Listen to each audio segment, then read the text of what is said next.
Hello everybody. Today I'm going to talk to you about seatbelts. It's important for children, not just the adults, to wear their seatbelts whilst travelling in the bus or a car.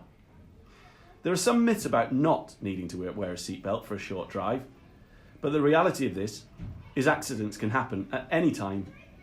They will even protect you during short journeys. I quite often see children arriving at school without their seatbelts fastened. This makes me quite sad because I know of the dangers of not wearing my seatbelt. I often see parents, nannies and drivers without theirs too. But when I do see children arrive and take off their seatbelt, it brings such a lovely smile to my face.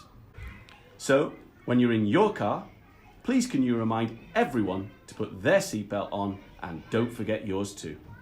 I always make sure that my family have their seatbelts on before we go.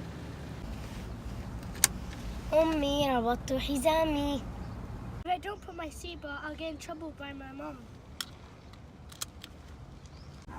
أمي هل تساعدني في ربط الحزام؟ بالتأكيد لن نتحرك حتى نربط الأحزمة.